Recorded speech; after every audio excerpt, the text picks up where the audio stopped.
Olá, sejam bem-vindos a mais um ponto de referência. Hoje com Paulo Lameiro, diretor da companhia Musicalmente. Então, Paulo Lameiro nasceu a 8 de junho de 1965 em Pozos, pertencente ao concelho de Leiria.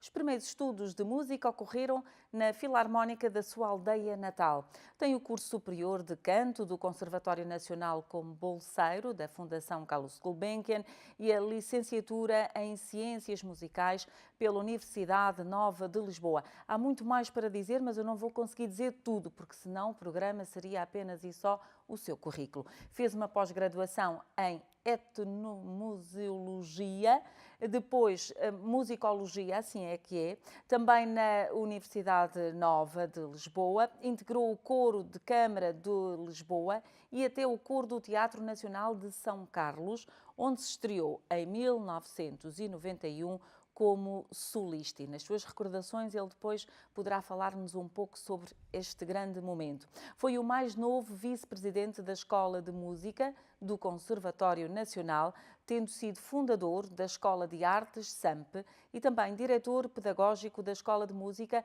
do Orfeão de Leiria.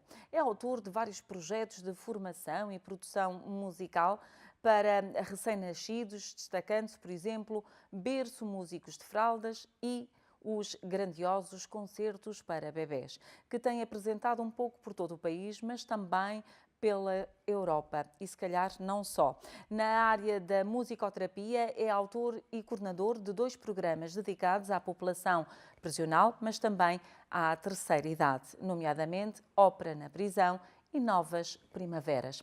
É pai do Simão e da Ana Tércia e tem como passatempo a criação de carpas koi, que para quem gosta assim de olhar de uma forma muito calma e demoradamente, e já vamos perceber porquê nesta nossa conversa. É também agora o responsável pela candidatura de Leiria à Capital Europeia da Cultura 2027. Paulo Lameiro, muito obrigada por ter aceitado este nosso convite, estar hoje aqui connosco. É um prazer estar aqui. Com quantos anos é que começou a estudar música? Eu comecei, como qualquer criança de uma aldeia onde há uma banda filarmónica, a tocar na banda filarmónica. Eu tinha 8 anos quando o meu pai, a meu pedido, me inscreveu, levou à banda. Era normal, as crianças, na altura já, a nossa banda já tinha meninos e meninas e, portanto, qualquer criança que gostasse de música, havia em todo o país só 3 conservatórios, portanto a forma de aprender música era em grande parte feita nas bandas. E por isso eu, de menino, fui colocado numa banda filarmónica. O de resto foi central para a minha carreira, porque as bandas filarmónicas são até hoje talvez a instituição mais poderosa a ensinar música, porque oferece a possibilidade não só de aprender música, que é importante, e por causa disso eu hoje estou ligado à música, mas é um espaço onde se conhece muito bem o território na sua múltipla diversidade. Primeiro, as bandas têm crianças, mas também têm idosos. Isso obriga-nos a aprender a coabitar um espaço onde há todas as idades, que se vai perdendo hoje. Deixamos de estar com os nossos avós, deixamos de viver com eles e de estarem no nosso cotidiano com eles. Mas também foi muito importante porque as bandas tinham músicos que tocavam muito bem, portanto têm uma dimensão profissional muito avançada, mas também recebem e acolhem ao mesmo nível pessoas e crianças que não tocam ainda muito bem. Ou seja, integram verdadeiramente uma dimensão profissional e uma dimensão amadora. E talvez o mais significante em se tocar numa banda filarmónica é que os repertórios que se tocam são repertórios que, ao mesmo tempo em que abordam a chamada música clássica, ou seja, eu ouvi pela primeira vez falar em Mozart ou em Beethoven, a tocar obras destes compositores, mas também as rapsódias tradicionais e os bailaricos e aquilo que é a música da comunidade era praticada pelos mesmos músicos. E de tanto tocávamos em palco, como em coretos, como em ruas, em procissões, dentro das igrejas, nos adros. E esse contacto com a música que faz parte da nossa vida, a música que tem a ver com receber presidentes e políticos e ministros a tocar os hinos, a hastear bandeiras e o respeito por aquilo que é a música que nos identifica, mas também a música que está muito ligada às nossas funções. Quando nós tocamos numa procissão, uma marcha de procissão, uma coisa muito simples, uma marcha de procissão, temos milhares de pessoas que estão a celebrar alguma coisa e eu costumo dizer que a marcha de procissão liga aquilo que é o universo mais sagrado, religioso, espiritual, que vem de dentro da igreja, mas ao mesmo tempo articula com os andouros, os coelhos assados, as chouriças, o pão e aquilo que é a dimensão mais festiva da comunidade. E quem liga tudo isto, não é? Quem consubstancia tudo isto numa realidade é a música, é a banda. E depois o facto de em criança começar a tocar de manhã num peditório no Alto da Serra, aqui de Porto de Mós, lembro-me de tocar no Alqueidão, ou em Boleiros, ou no Covão de Olos. São espaços muito pequeninos, onde uma comunidade de 50 pessoas faz uma festa e nós tocamos ali, naquele quintal, naquela casa onde vivem pessoas, e o momento mais alto das suas vidas, no ano, não é? É quando vem um imigrante e quando se juntam para celebrar a sua terra. E o facto de fazer música, não somente em palco, para dizer eu estou a fazer aqui uma coisa especial, espetacular, a música, a arte, que é só para nós sentirmos, nos emocionarmos com o belo, isto acontece. Mas quando não acontece só por isso, mas acontece para nos dar consciência que somos seres sociais, que habitamos um território, uma história, um tempo, um lugar. E quando vamos à cidade, tocam-se alguns repertórios. Quando vamos à serra, tocam-se outros repertórios. Quando se anda 5, 6 horas de casa em casa a pedir dinheiro para o santo, não é? Ou quando se está no coreto a fazer um concerto para as pessoas ouvirem de facto o Mozart, e o Beethoven e o Rossini, isto oferece a uma criança de 8 anos uma realidade muito distinta do que é ir a uma escola de música ter aulas de um instrumento somente para fazer audições e concertos. E eu não escondo que aquilo que eu sou hoje e o que faço hoje bebe muito dessa primeira experiência inicial. Que teve na SAMP, não é? Que já era a Sociedade Artística e Musical dos Pousos. Sim, não é? a SAMP enfim, existem hoje no nosso país cerca de 800 bandas filarmónicas e os Pousos, o Concelho de Leiria tem 11 bandas filarmónicas, é extraordinário, é o concelho do país com mais bandas num único concelho e, na verdade, eu comecei na minha aldeia, onde eu nasci, de facto, e isso também é importante. Quando nós temos a experiência de nos iniciarmos na arte, mas uma arte cujos maestros eram da terra, as pessoas eram da terra e ao lado da herança familiar e genética. Ou seja, o meu avô tinha sido músico, o meu bisavô tinha sido músico e contramestre, e esta relação com a história também nos dá a nós próprios uma pertença, um sentido de pertença. Não esqueço nunca a primeira regra que me deu o contramestre quando me deu o instrumento e a farda. E disse assim, quem saiu a tocar fui eu, um outro músico, meu primo, o Vítor, e nós recebemos a farda e o contramestre disse isto. Tem aqui nas vossas mãos esta farda. A partir de hoje, quando numa qualquer festa vocês tocarem muito bem ou roubarem uma peça de fruta, era normal às vezes os músicos, enfim, com a fome e os miúdos, passarmos numa vinha não, às vezes numa vinha ou num pomar, levantávamos muito cedo, estávamos a tocar horas, passávamos por uma macieira e tínhamos de buscar uma maçã. E ele disse, a partir de hoje, quando alguém vos vir apanhar uma maçã que não é vossa, ninguém vos vai dizer que foi o Paulo ou o Vitó que roubou uma peça de fruta, ou quando estiverem no palco e tocarem muito bem, também não vou dizer que foi o Paulo ou Vitó. Vão dizer que foi um músico dos Pousos. E isso ficou até hoje em mim. Nós vestimos uma farda, assumimos um papel e por isso eu digo que o ser músico filarmónico me deu também essa consciência de pertencer a um grupo. E de identidade. E de identidade. E isso foi muito importante para mim.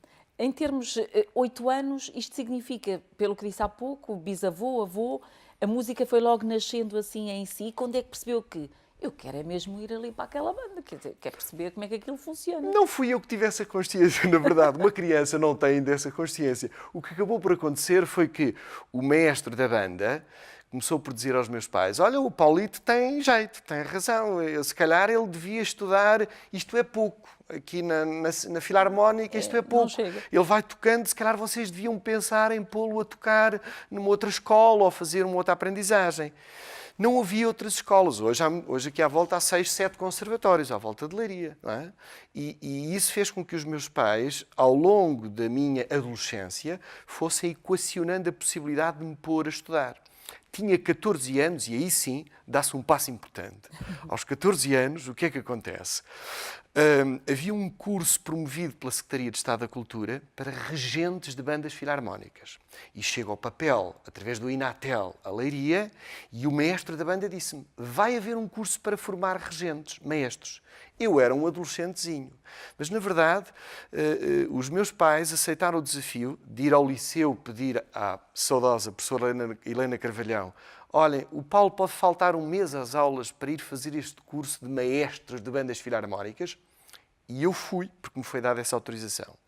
E aí eu tomei consciência de que eu gostava de música a um nível que me satisfazia este universo das bandas, tocar, compor, fazer arranjos para a banda, perceber que nós temos muitos instrumentos que são todos diferentes e quando se cuidam, como na sociedade somos todos diferentes, tudo funciona muito melhor quando cada um de nós dá o melhor de si e que não tem de ser necessariamente igual ao vizinho do lado, porque tocamos todos coisas diferentes, não é? E então eu percebi desse fascínio. E, de facto, aos 14 anos, eu terei tomado interiormente essa opção, ou pelo menos esse sonho, que os meus pais perceberam. E, por isso, até aos 18 anos, foi quando eu terminei o meu secundário, eu vivi este sonho. Eu, quando terminar o liceu, eu vou estudar música.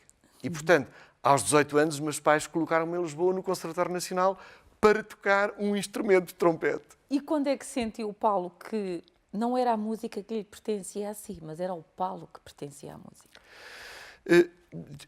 Essa experiência de filarmónico foi-me dando desde o início essa consciência. Eu nunca me senti verdadeiramente um músico, ou seja, um grande instrumentista, até porque, na verdade, cá para nós, ninguém nos ouve, eu não sou um grande instrumentista. Há, aliás, até uma história interessante. Eu vou para o conservatório com 18 anos, faço uma prova de admissão e o professor de trompete diz: não entras. Não tem jeito nenhum para Não isto. tem jeito para isto. E eu, então, mas espera lá. Então, Na mas minha aldeia, dizem eu que era o sim. maior. Na minha banda, eu tocava tão bem. Os meus pais achavam que, o mestre da banda achava que, e agora não vou. Como é que pode? E aqui, como é que pode? E aqui dá-se uma história que reforça a importância dos nossos professores e do respeitar a vontade. Nós não somos só aptidão, nós somos seres globais que vivemos das nossas aptidões genéticas, das nossas aprendizagens que fazemos, mas muito do que nós somos enquanto pessoas, da nossa vontade, daquilo que é o nosso desejo de conhecer e dialogar com o mundo.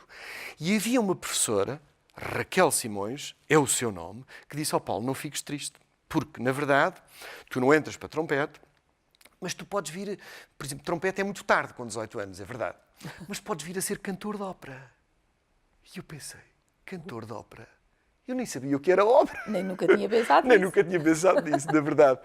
E essa professora é que foi bater à porta dos seus colegas no conservatório: recebam o Paulo porque ele não vai para trompete, mas confiou em mim, acreditou, deixem-no ter aulas de canto.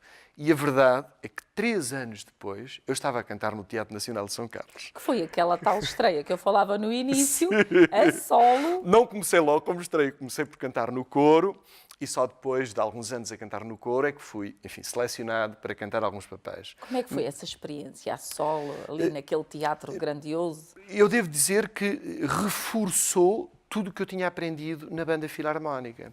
Porque um teatro de ópera, a ópera é... Há um grande compositor de ópera, que é o Wagner, que dizia que a ópera era Gesamtkunstwerk, que é uma obra de arte total.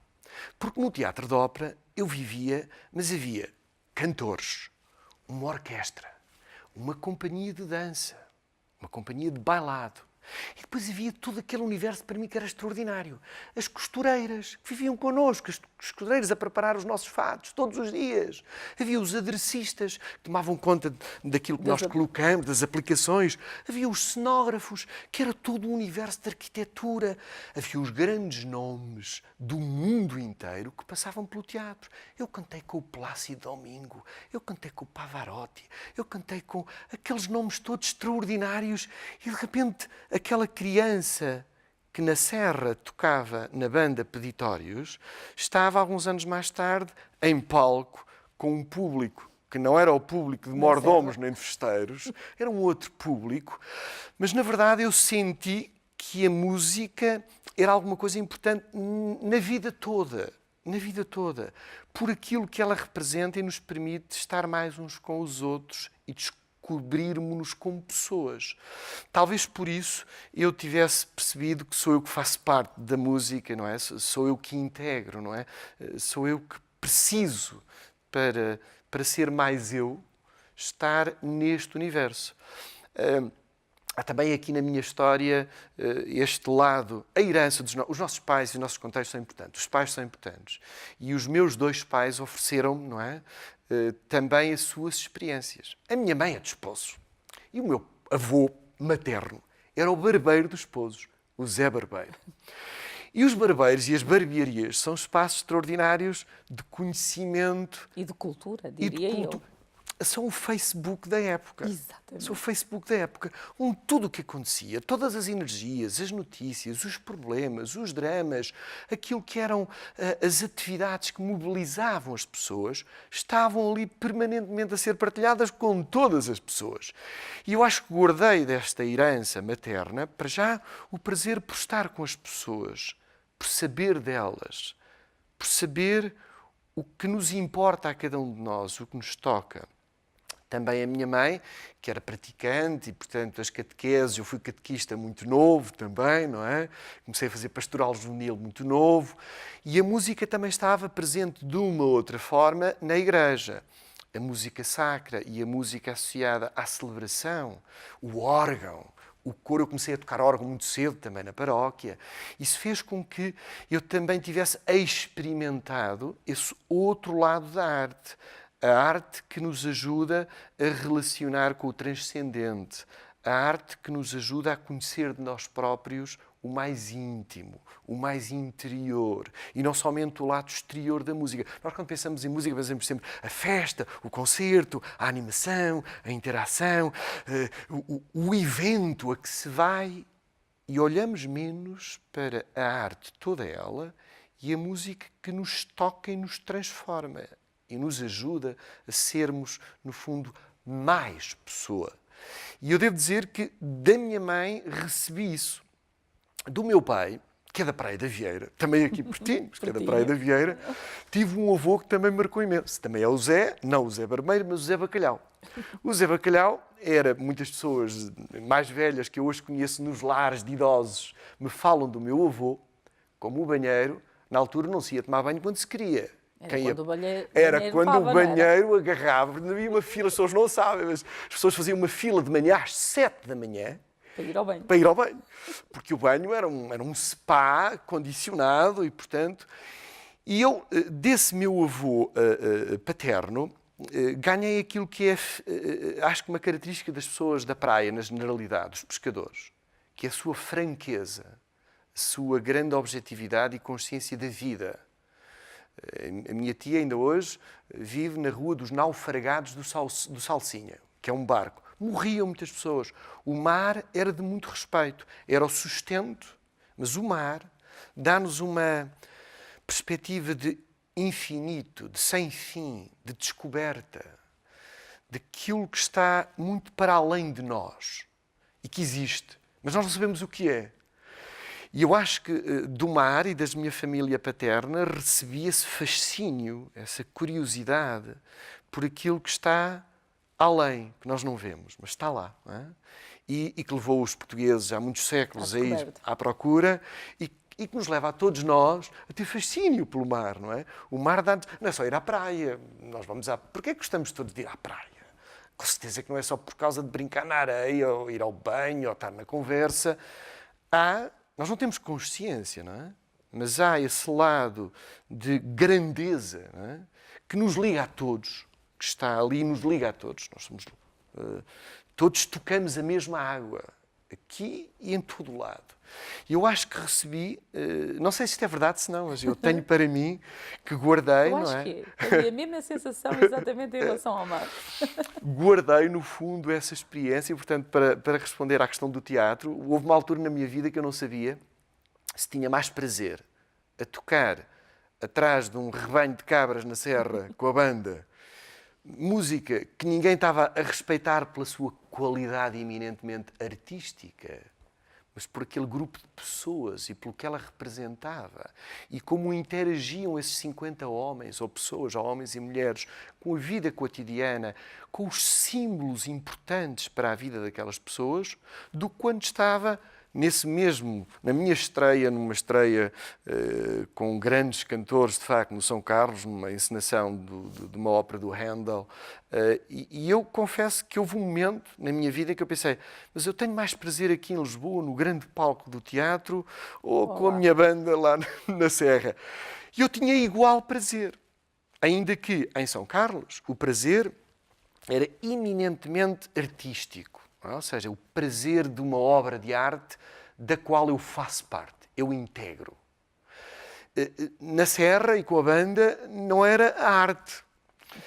Se calhar porque eu não sou um grande artista ou não sou um artista tão dotado que justificasse a fazer uma carreira como intérprete, ou se calhar pelo privilégio que fui dando ao lugar da arte nas nossas vidas, pela sua dimensão social, pelo impacto que o fazer e o ser parte de um objeto artístico nos oferecem, que levou a que, em determinada altura, eu tivesse decidido também, eu se calhar vou para a Leiria. E depois houve um convite pelo Orfeão e eu acabei por vir para a Leiria e ajudou na minha decisão. Muito bem, eu queria só voltar aqui um bocadinho atrás e perceber que tipo de criança é que estamos aqui a falar. Como é que o Paulo era? Tranquilo, traquina? Uma criança... Os meus pais e os meus amigos costumam brincar comigo. Hoje eu sou conhecido como alguém muito ativo, muito enérgico, muito social. Dinâmico. Mas, na verdade, eu não era essa criança. Essa era a minha irmã. A minha irmã Graça, mais nova do que eu, sempre foi, diz a minha mãe, a lascarina. Aquela que arranjava maneira de me dar um reboçado para eu lavar a louça no dia em que lhe calhava a ela lavar a louça. Aquela que me dava um brinquedo qualquer para eu varrer o terraço quando era o dia de varrer o terraço. Moeda de troca. E eu era muito tímido, eu não falava com ninguém, eu era muito fechado e muito reservado.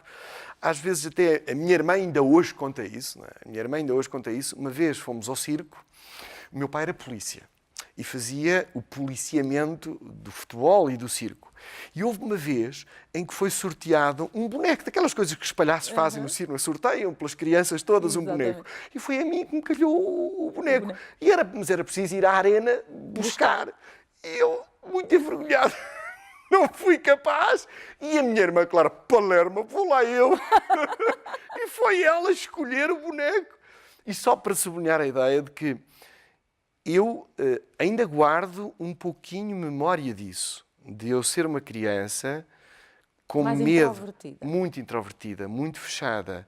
A música, acho que a música e a banda ajudaram-me imenso a descobrir o prazer de estar com os outros, o prazer de falar, de conhecer, de viver, no fundo, práticas do grupo, de todos.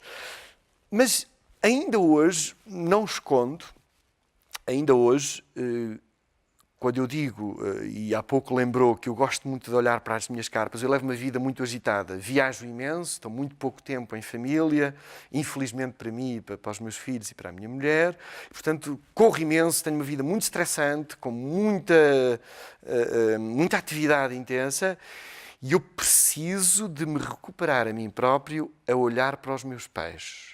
Que é as carpas. As carpas. De onde é que vem essa paixão?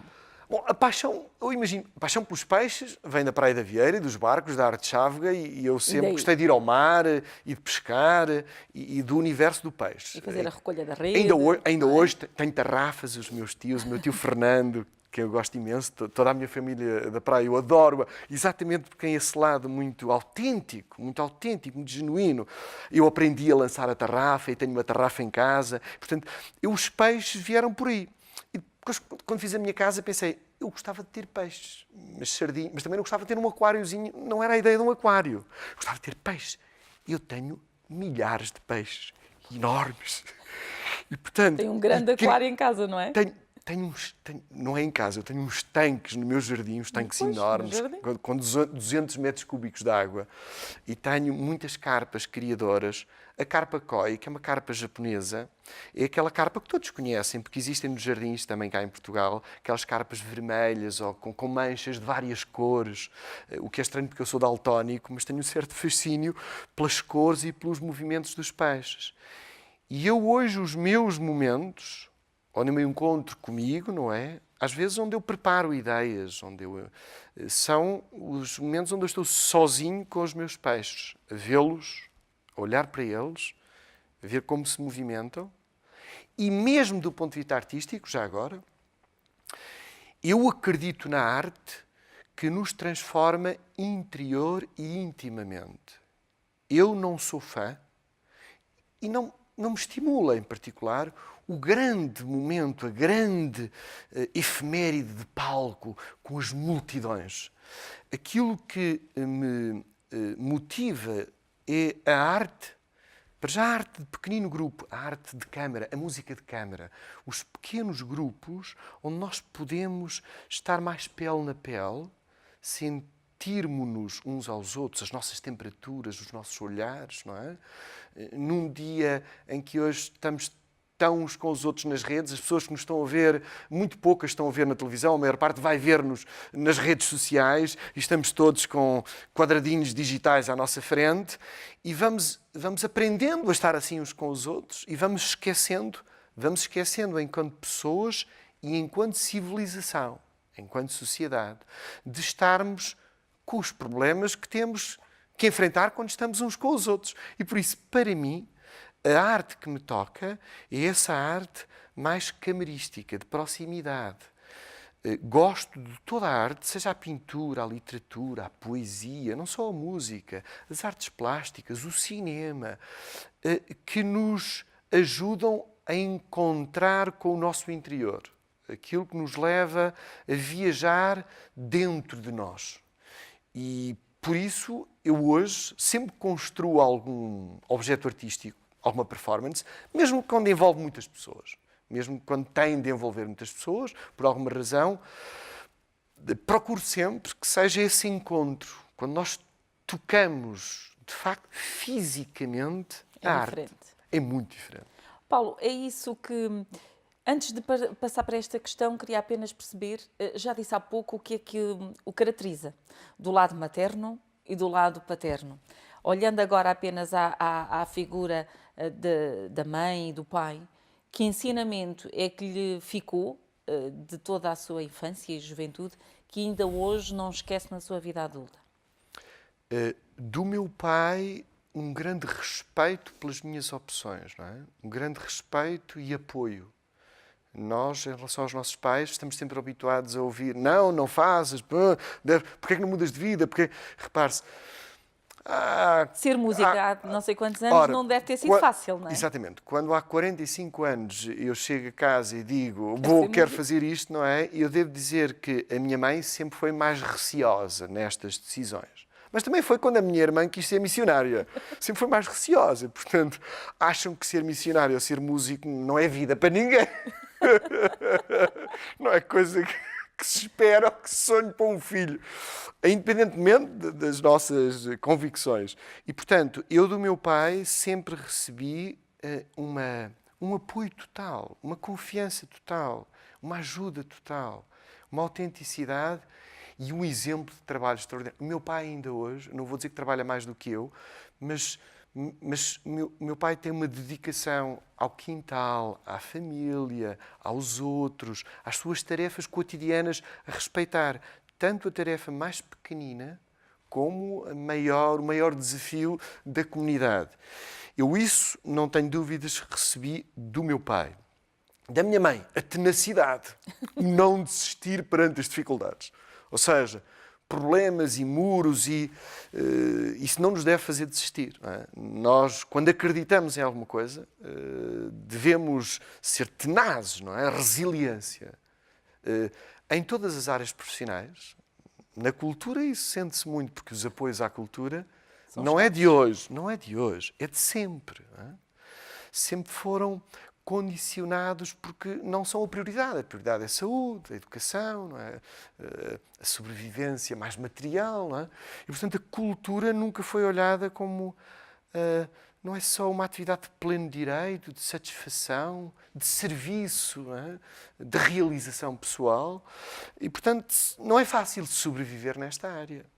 E eu, da minha mãe, aprendi, não necessariamente pela cultura, mas pelo exemplo de vida, pelo seu testemunho de vida, de não desistir, de resistir a toda e qualquer barreira que apareça pela frente. Ó Paulo, foi isso que depois, regressando a Leiria e pensando, estou na minha terra, foi isso que o fez, no fundo, enveredar quase sempre nos grandes projetos que apresentou, não só pela novidade que traziam, muito inovadores, mas sempre ligados à formação, pelo menos daqueles que eu melhor conheço.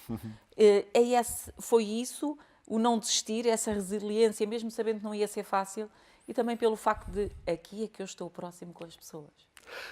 Bom, na verdade, hoje não se está, hoje está-se no mundo inteiro. O não estar em Lisboa a trabalhar e estar nos Pozos, eu às vezes até digo, nem estou em Leiria, estou nos Pozos, mas eu saio muito mais dos Pozos para a China, para o Brasil, para a Suécia, do que sair de Lisboa. Não é mais fácil hoje sair de Lisboa do que sair dos Pozos. Hoje somos todos cidadãos do mundo, com acesso imediato ao trabalho, com acesso imediato à comunicação, em todo o planeta.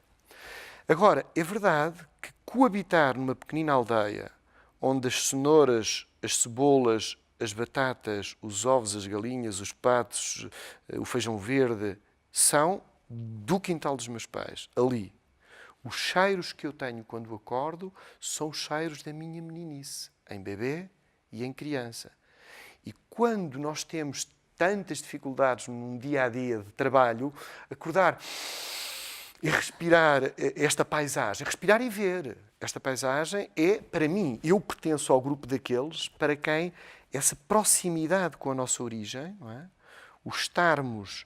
A neurociência vai hoje documentando isso. Porque é que isso acontece? Porque é que somos corpos mais fortes, não é? A todos os níveis, psicofisiologicamente, quando estamos num território que sabe mais de nós. Exato. Este território sabe mais de nós. Portanto, ajuda-nos mais, não é? Contribui. E isso é verdade. Isso ajudou-me a ter mais ferramentas de trabalho para aquilo que são os projetos nos quais eu acredito, não é? Acredito para o mundo, para mim, para os meus filhos, para a comunidade que eu habito. Na verdade, a dimensão educativa que refere, ou a dimensão de formação, o que está na base, na verdade, de tudo o que eu faço, são os bebés. São os bebés. É importante dizer isto. Às vezes, se calhar, por um trauma. Eu, quando 18 anos me dizem é tarde, não entras, estes projetos todos nascem Por causa disso. por causa disso. Isto é A importante. começar a prevenir. É a ideia, espera lá.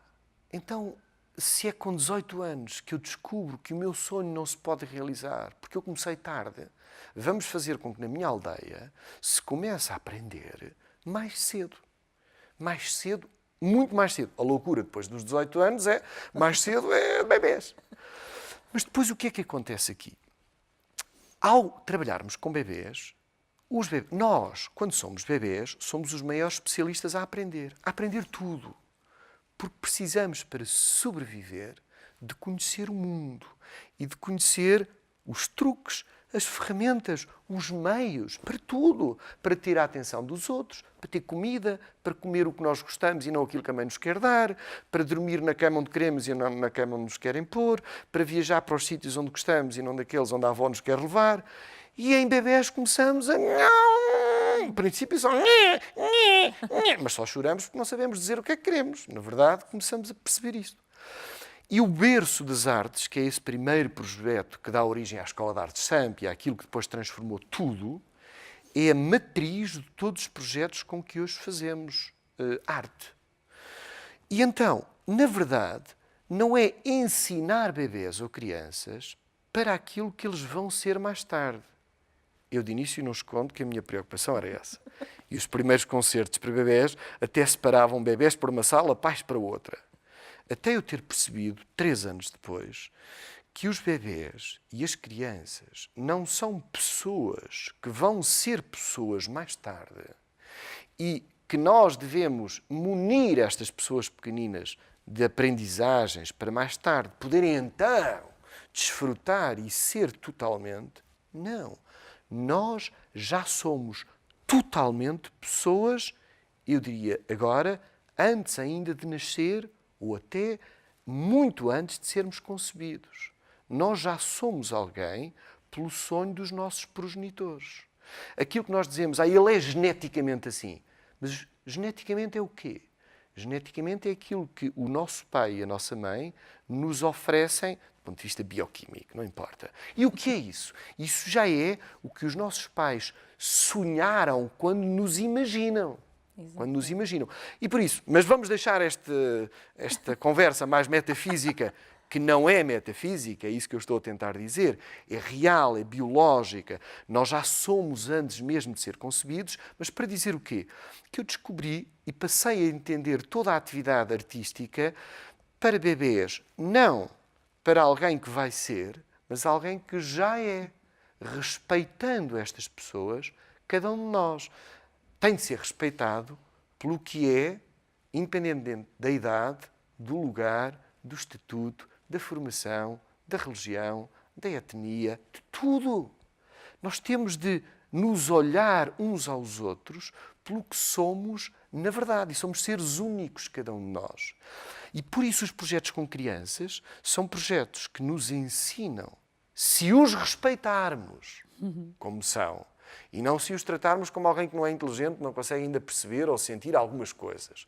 Se os respeitarmos por aquilo que eles são, hoje então todos os projetos depois que fazemos com reclusos, com pessoas com doença mental, com pessoas em estado terminal, com pessoas com Alzheimer, com comunidades ciganas, com toda esta população para a qual nos meus últimos 20 anos, ou 15 de forma mais intensa, temos trabalhado, bebe dessa experiência a que chamou educativa, formativa, mas que na prática foi durante muito poucos anos formativa ou educativa. Foi, na verdade, e hoje é uma relação de igual para igual. Qualquer pessoa é totalmente aquilo que é em cada momento. O que é fantástico. Temos que avançar na nossa conversa e eu queria olhar agora para o responsável da candidatura de Leiria à Capital Europeia da Cultura para 2027. Parece que está muito longe, mas se calhar não está assim tão longe. Através, claro, musicalmente, de quem é diretor e que foi escolhida pela Câmara Municipal de Leiria para, de facto, levar avante este grande projeto. Isto traz responsabilidades acrescidas de forma muito pesada ou não, Paulo? Traz-nos responsabilidades a todos nós, não especialmente a mim ou à Musicalmente, mas a toda a cidade e região. Há quase 3 anos, o Presidente da Câmara de Leiria, o Dr. Raul Castro, tem esta ideia numa sessão do Dia da Cidade. Vamos candidatar Leiria à Capital Europeia. Como sabemos, hoje, todos os anos, há agora não uma, mas 2 cidades de cada um dos países, porque os países na Europa cresceram, e, portanto, até há algum tempo atrás era só um país, agora são 2. Nós vamos estar com a Letónia, portanto, em 2027, a Letónia também vai ter uma cidade, que será a Capital Europeia da Cultura. Pensou-se, vamos candidatar. A ideia é um pouquinho ousada. e deve ser interpretada, antes de mais, com este princípio. A cultura deve ocupar um lugar maior na nossa vida. Este é o grande sinal. Não é só a economia, não é só a política, não é só o desporto. É importante que no nosso dia-a-dia de cidadãos, mas também naquilo que é a cidade e aquilo que é o país, ter na cultura um espaço maior de presença de cada um de nós. Mas vamos cá ver, mas ser capital europeia da cultura obedece aqui a alguma regra, a algum caminho, a algum processo. E foi constituído um grupo de missão, presidido pelo professor João Bonifácio Serra, que foi de resto o principal produtor e coordenador de Guimarães, capital europeia da cultura, em 2012. Note-se que Portugal já teve 3 capitais europeias, primeiro Lisboa, depois Porto e depois Guimarães. E então, o presidente da Câmara de Leiria convidou o professor João Bonifácio Serra para vamos ver se há alguma condição de caminhar para isto. Isto é uma ideia muito ousada. E este grupo, com algumas pessoas, durante 2 anos, o que fez foi, fizemos algum levantamento sociológico, fizemos algumas entrevistas, proporcionámos alguns encontros entre agentes culturais e pessoas que pensam, e chegou-se a uma conclusão. Leiria pode ambicionar a ser capital europeia da cultura, mas o caminho que deve tomar não deve ser o de olhar para as ameias do castelo. Quer isto dizer, se Leiria ficar fechada só a olhar para aquilo que é a sua história e aquilo que é a sua cidade, dificilmente pode ambicionar ser capital europeia da cultura. Mas há possibilidade.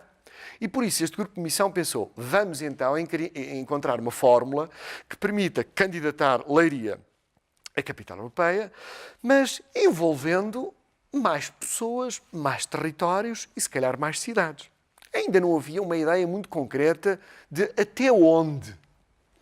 Mas, na primeira reunião que houve da segunda fase deste projeto, e a segunda fase é aquela em que a Câmara de Leiria, então aí pensou, não podemos ter só um grupo de voluntários, de pessoas, enfim, interessadas, mas temos de profissionalizar a candidatura. Isto tem de ser um trabalho feito com mais sustentabilidade, mais presente, mais profissional. Então criaram-se 3 novos órgãos. O primeiro, que é um grupo executivo, uma equipa que tem que estar no terreno a operar. Esse grupo foi aquele que, musicalmente, de facto, por concurso público, ganhou e que eu presido e que, na verdade, o que é que está a fazer? Durante todos os dias estamos a trabalhar com os agentes locais, a fazer muitas coisas, mas vou só dizer 2, que são importantes agora. Primeiro, saber quem somos, onde estamos e o que estamos a fazer. Quem são as pessoas da cultura? Todas as pessoas uma a uma, as associações culturais e os projetos. Os festivais, as bibliotecas, os grupos de cinema, os criadores, aquilo que são todos os agentes que fazem cultura no seu dia-a-dia. Porque parece que nós, supostamente, conhecemos quem está à nossa volta e o que fazem, mas não sabemos. Há muito mais cultura do que parece. Há muito mais pessoas a trabalhar na cultura do que nós temos consciência. Primeiro porque nem tudo passa no Facebook, nem nas redes sociais, nem tudo, felizmente, ainda está no YouTube. Há muitas coisas que não estão no YouTube. Por outro lado, é importante que estes agentes todos saibam que existem e possam potenciar o que fazem entre si, circulando aquilo que são as suas práticas, coproduzindo, itinerando. E este grupo de missão está, antes de mais, a fazer este levantamento, que é muito importante. Em segundo lugar, só uma segunda nota, é ter uma agenda cultural que permita ao cidadão comum, à pessoa saber, eu vivo em Sobral de Montagraço, em Leiria, em Pombal, em Orem, em Abrantes, em Castanheira de Pera. O que é que está a acontecer agora? Agora hoje, agora neste fim de semana, agora este mês, na minha terra, na minha cidade e no meu território. E isso é um trabalho enorme, porque, felizmente, são muitos agentes culturais. Mas este é o segundo passo que estamos a criar. Tivemos aqui um problema, não escondo, tivemos um grande problema. Qual foi o grande problema? É a definição do território. Então, mas a cidade de Leiria termina onde? Isto é um concelho, mas vai até onde? E, bom, Numa primeira fase, pensámos assim, bom, com certeza que todos os municípios da CIM, Leiria, portanto, que estão aqui à volta, são 10 municípios, estarão interessados, até porque já trabalham em conjunto. Mas envolver culturalmente o território deu-nos logo a consciência que também tínhamos de estar a sul de Leiria. Então em Alcobaça, então em Óbidos, então em Caldas da Rainha, então em Torres Vedras. Mas isto era um choque para nós. Foi o professor João Serra, mais sábio e mais experiente, que nos alertou para a importância de termos de estar de mãos dadas com um território um pouquinho mais amplo. Não escondo, podemos partilhar o problema grande, que foi de repente o Oeste avança com uma candidatura. O Oeste avançou com uma candidatura. E nós já tínhamos em cima da mesa o Oeste connosco, mas ainda não tinha havido tempo de comunicar isto. Não, ainda não tínhamos conversado. Porque estávamos entre 1000 dossiês com muitas coisas em cima da mesa. E, na verdade, tivemos aqui uma fase que demorou algum tempo para nos sentarmos, que terminou, de resto ainda está a terminar, não é? Temos-nos sentado à mesa com cada município, com a Associação de Municípios do Oeste, para, na verdade, percebermos, olha, somos mais fortes se estivermos juntos. E já percebemos todos isso. E, portanto, somos mais fortes. Mas depois ainda aparecem aqui outras cidades. De repente, Tomar sabe da iniciativa e à mesa diz-nos, nós gostávamos de estar convosco. E temos património da Unesco em Tomar. E depois temos Orem, temos Fátima. Então, queremos uma capital europeia, temos de envolver Fátima. É fundamental a Diocese estar neste processo. Sim, mas Fátima e Orem não são Leiria. Sim, mas se calhar temos de juntar. E, portanto, temos aqui este texto, como eu costumo dizer, que vai de Castanheira de Pera até Sobral de Montagraço e que vai de Tomar até a Nazaré. Há um património da Unesco, desde os Templários até a Berlenga. Há todo um tecido humano e físico que pode parecer que é um problema, e para alguns olhares é um problema, que é o que é que temos feito juntos, em comum. Em comum. O que é que existe em comum neste território? E, na verdade, algum do trabalho que está a fazer o segundo órgão desta segunda fase, que é um Conselho Estratégico, há um Conselho Estratégico que herdou os membros do grupo de missão para um representante da Diocese, um representante do NERLEI. A economia é muito importante. Temos de olhar para a cultura também na sua dimensão económica. E por isso o NERLEI tem que estar presente. E um representante do IPL. A reflexão, o ensino superior e a investigação têm de estar associados, porque são uma e a mesma coisa. A cultura não é somente a arte, é o pensar sobre o que somos, não é? Eu costumo dizer que medimos a cultura de uma cidade não é somente pela quantidade de espetáculos a que vão as pessoas. É, antes de mais, pela quantidade de livros que leem. E eu diria, é pela quantidade de tempo que investimos a pensar. A pensar só. E isto é todo um outro mundo que fez com que, neste momento, está em caminho este grupo de trabalho mais concreto, um grupo estratégico e um Conselho Geral, constituído pelos presidentes e os vereadores da cultura de todo este território, que estamos a pensar. Não numa ideia mágica, que possamos vender como é isto que vai acontecer em 2027, mas num processo que comece por nos proporcionar a reflexão sobre o que é a cultura, quais são as relações entre a cultura e o território, cultura material e cultura imaterial, o património construído, tudo aquilo que é a espiritualidade, o pensamento. Estes eixos de reflexão são o nosso primeiro momento. E depois, com certeza, que irá nascer das pessoas, uma a uma, então, um conjunto de ideias que levarão para que 2027 possam ter uma candidatura vencedora. Podemos considerar que isso que acabou de referenciar são as linhas mestras desta candidatura? Neste momento, são as linhas mestras. Não partimos do princípio de criar uma grande candidatura no papel para apresentar a Bruxelas, mas construir aquilo que nos importa hoje. Eu digo muitas vezes, ter a garantia de ter o título de Capital Europeia da Cultura não é de 100%. Ter a garantia de um investimento crescente e de um crescimento da cultura na vida cotidiana deste território, esse é 100% garantido, assim nós o queiramos investir. Todos vão trabalhar nesse sentido. Claro. Só uma nota importante de calendário. É porque nós vamos estar em 2027 com uma cidade, mas Bruxelas decide 4 anos antes.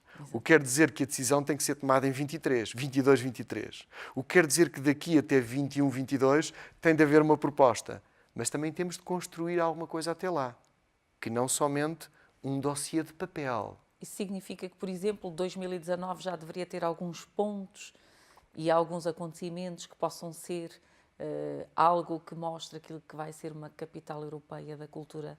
Seguramente. Ou seja, claro que 2019 já vai ter programação e ação, mais ação ainda do que programação. 2020 terá muita programação, mas 2019 terá muita ação do projeto que agora designamos já agora por Rede Cultura 2027. Exato. Abandonámos o conceito de Leiria, Capital Europeia da Cultura, Para ser mais que existe, abrangente. porque na verdade é aquilo em que acreditamos. A estratégia de base é que o que podia parecer um calcanhar de Aquiles, que é a estranheza de um repertório tão vasto, é a riqueza que hoje a Europa necessita. Nós temos de olhar as premissas que a Europa coloca para a importância da cultura. Porquê que a cultura nos interessa? A cultura interessa-nos também porque ela permite enfrentar problemas como o da imigração, migração, refugiados. Repare-se o problema da instabilidade social que estamos a viver neste preciso momento na capital da Europa, que é Paris. Ou seja, muitos dos problemas sociais de hoje, se calhar a sua solução não é somente laboral, económica. É um compósito de muitas realidades. E a Europa hoje coloca no topo da agenda a cultura como uma área de vivência, de trabalho e de reflexão que nos deve ajudar a sentir este território como uma mini-Europa. No fundo, as diferenças que temos entre, como eu costumo dizer, Figueiró dos Vinhos e a Ruda dos Vinhos não são maiores do que as que existem entre os diferentes países que constituem a Comunidade Europeia hoje. Olhando a tudo isto que já conversámos aqui hoje, Paulo, podemos, ou posso deduzir que esta programação cultural para esta candidatura será uma programação de pequenos nichos, proporcionando aquela proximidade e aquele viver a cultura, como dizia há pouco, não só exteriormente, mas, acima de tudo, interiormente? Essa é a minha intuição e o meu sonho, Do que aquilo que deveria eu ser. acredito. Esse é aquilo que eu acredito, verdadeiramente. Mas eu sou só um responsável executivo. O que quer dizer que o que for a candidatura é o que esta comunidade desejar que seja. Eu, pessoalmente, não vou programar. Eu vou ajudar a que se constituam equipas que possam, elas sim, especializadas, programar aquilo que serão as áreas da música, das artes performativas, do cinema, do livro, etc. Ainda assim, eu tudo farei para que não sejam um cardápio, um menu de grandes eventos que vão acontecer em 2027, que com certeza haverá grandes eventos, porque tem de haver. Os grandes eventos ajudam-nos a celebrar. Mas, como eu digo aos meus filhos, só faz sentido ir a um bom restaurante ou fazer um grande banquete em casa se nós comermos bem todos os dias. Se a ideia for só ter um grande banquete cultural em 2027 e daqui até lá só estamos a arranjar dinheiro para comida na altura, de nada nos valerá. Nós temos de ser capazes de construir no nosso dia-a-dia, nas pessoas e instituições que já estão há muitos anos a trabalhar, nos sonhos daquelas pessoas que nós nem suspeitamos que são vitais a este processo. Porque às vezes olhamos para isto só, como na velha história, para os grandes nomes das associações ou dos artistas que supostamente são os líderes deste processo.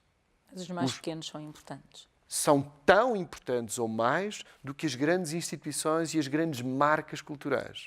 Daí que os leirienses todos têm uma posição a marcar e a dizer neste processo todo de candidatura. Só faz sentido se assim for. Ou seja, Esta candidatura irá transformar, seguramente, quer venha o título ou não, e eu acredito que pode vir, não é?